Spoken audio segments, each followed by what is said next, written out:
క్రైస్తవ జనాంగమా, దేవుని ప్రజలారా, దేవుని బిడలారా, మీకు శుభవార్త. ఈ లోకంలో ఏ వార్తలు కూడా మనకు శుభాన్ని కలిగించలేవు, గుర్తుంచుకోండి. కానీ యేసుక్రీస్తు వాక్యమే నీ జీవితంలో శుభాన్ని కలగజేస్తుంది, ఆనందాన్ని కలగజేస్తుంది, సంతోషమును కలగజేస్తుంది. నీలో ఉన్న సమస్యను తీసివేయడానికి యేసుక్రీస్తు వాక్యములు నీకెంతో ఉపయోగపడతాయి అని ఒక దైవ సేవకుడిగా నేను మీకు తెలియపరుస్తున్నా. ఈ మాటలు శ్రద్ధగా వినాలని కోరుతున్నాను. ఈ దినము బయలుపరిచిన దేవుని వాగ్దానం చదువుకుందాం. ఇర్మియా గ్రంథము 31వ అధ్యాయము 17వ వచనము చదివి ధ్యానించుకుందాం. అద్భుతమైన మాట, జీవముతో కూడిన మాట. ఈ మాటలు జాగ్రత్తగా వినాలని కోరుతున్నాను. రాబోవు కాలమునందు నీకు మేలు కలుగునన్న నమ్మకము ఉన్నది. చూసారా, రాబోవు కాలమునందు నీకు మేలు కలుగునన్న నమ్మిక ఉన్నది. నీ పిల్లలు తిరిగి తమ స్వదేశమునకు వచ్చెదరు. ఇదే యెహోవా వాక్కు. దేవుడు వాగ్దానం చేస్తున్నాడు. ఇశ్రాయేలు ప్రజలు చెరలోనికి వెళ్ళిపోయారు కాబట్టి మళ్ళీ నీ పిల్లలను నేను తీసుకొస్తానంటున్నాడు. నీ పిల్లలు తిరిగి తమ స్వదేశమునకు వచ్చేదరు. ఇదే యెహోవా వాక్. ఎక్కడికైతే పంపించానో మళ్ళీ నేను తీసుకొస్తాను అని దేవుడు వాగ్దానం చేస్తున్నాడు. నిజమే, అద్భుతమైన దేవుడు. అందుకే దావీదు దేవుని రుచి చూసి తెలుసుకున్నాడు. మరి ఆ మాట ఆయన చెప్పగలుగుతున్నాడు. యెహోవా ఉత్తముడని రుచి చూసి తెలుసుకోండి అన్నాడు. నిజమే, ఆయన ప్రేమ ఎంత గొప్పది, ఆయన కృప ఎంత గొప్పది, ఆయన దయ ఎంత గొప్పదో నువ్వు తెలుసుకోవాలంటే నువ్వు కంపల్సరీ రుచి చూడాలి. గుర్తుంచుకోండి. రుచి చూసినప్పుడే ఆయన విలువ నీకు తెలుస్తుంది. ఆయనతో నువ్వు సహవాసం చేయగలవు. అన్నిటికీ సమయం ఉంది, కానీ దేవునితో సహవాసం చేయడానికి సమయం లేకున్నాడు మనుషులు. ఎందుకో తెలుసా? ఆయన నువ్వు రుచి చూడట్లేదు. అందరితో స్నేహం చేస్తున్నావు, అందరితో సహవాసం చేస్తున్నావు. నీ కొరకు ప్రాణం పెట్టి తిరిగి లేచిన దేవుడు యేసుప్రభుతో సహవాసం చేస్తున్నావా? ఆయన ఆశిస్తున్నాడు. ఈ సర్వ సృష్టిని మన కోసం చేశాడు. ఆయన ఊపిరి, ఆయన జీవం మనలో ఉంది కాబట్టి ఆయన మాట్లాడుతున్న మాట, రాబోవు కాలమునందు నీకు మేలు కలుగునన్న. రాబోవు కాలమందు నీకు నేను మేలు చేస్తాను అని దేవుడు వాగ్దానం చేస్తున్నాడు. ఏంటి ఆ వాగ్దానము? జకరియా గ్రంథంలో కొన్ని విషయాలు ఈ పూట మనం నేర్చుకుందాం.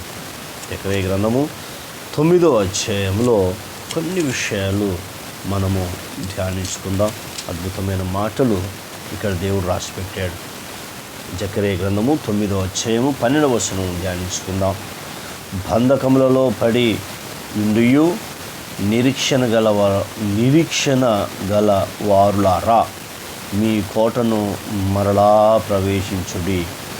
రెండంతలుగా మీకు మేలు చేసేదనని నేడే నేను మీకు తెలియజేయుచున్నాను. రెండంతలుగా మేలు చేయబోతున్నాను. ఎంత అద్భుతమైన మాట చూడు. ఈ దినమున నేడంటే ఇప్పుడే రెండంతలుగా మేలు మీకు చేసేదనని నేను తెలియజేయుచున్నాను. నేడే. చూసారు ఎంత అద్భుతమైన మాట చూడు. రెండంతలుగా మీకు మేలు చేసేదనని నేనే మీకు తెలియజేయుచున్నాను. ఎవరో కాదు, ప్రభువే స్వయంగా మాట్లాడుతున్నాడు. ఎంత అద్భుతమైన మాట చూడు. మరి మాటలు నీ హృదయంలో భద్రపరుచుకుంటావా? నీ హృదయమైనకు అప్పగిస్తావా? అప్పుడు నీ హృదయం దేవుడికి అప్పగిస్తున్నప్పుడు ఆయన హృదయాన్ని శుద్ధి చేస్తాడు, మనస్సును శుద్ధి చేస్తాడు, పవిత్రమైన జీవితం ఇస్తాడు. రాత్రి అంటే ఆ హృదయాన్ని పగలగొడతాడు, మాంసపు గుండెనిస్తాడు. అప్పుడు ఆయన ఏమైనా నీకు అర్థమవుతుంది. అక్కడ రాబో కాలంలో మేలు చేస్తానంటున్నాడు. కానీ దేవుడు ఇక్కడ మాట్లాడుతున్నాడు, రెండంతలుగా మీకు మేలు కలుగజేస్తానని వాగ్దానం చేస్తున్నాడు. రెండంతలుగా మీకు మేలు కలుగజేసేదనని నేడే నేను మీకు తెలియజేస్తున్నాను అని వాగ్దానం ఇస్తున్నాడు. ఎందుకు కృంగిపోతున్నావు? ఎందుకు బలహీనలుగుతున్నావు? ఏడుస్తున్నావు? మనుషుల మీద ఎందుకు ఆధారపడుతున్నావు? ఆయన మీద, యేసుక్రీస్తు ప్రభువారి మీద ఆధారపడకూడదు. ఎందుకంటే ఆయన మన కాపరి, మొదటిది. రెండోది మన రక్షకుడు. మూడోది మన స్నేహితుడు. నాలుగోది మన సంరక్షకుడు. ఐదోది మన దేవుడు. ఇన్ని విధాలుగా దేవునికి ఉపయోగపడతాడు. అందుకే దావీదు అన్నాడు, యెహోవా నా కాపరి, నాకు లేమి కలగదని చెప్పాడు. యెహోవా నా కాపరి, నాకు లేమి కలగదని చెప్పాడు. నిజమే, ఆయన మన కాపరి, ఆయన మన కాపరి. సల్మోన్ అంటున్నాడు, నిజమైన స్నేహితుడు విడవక ప్రేమించిన. ఆయన నిజమైన స్నేహితుడు. నిజమైన స్నేహితుడు గుర్తుంచుకోండి. మత్తయి రాస్తున్నాడు, యేసు అనగా రక్షకుడు. మొదటి అధ్యాయం 1వ వచనం. ఆమె ఒక కుమారుని కనును, తాను వారి పాపను క్షమించుటకు యేసు అనే పేరు పెట్టుదు అమ్మ అని చెప్తున్నాడు. యేసు అనగా రక్షకుడు.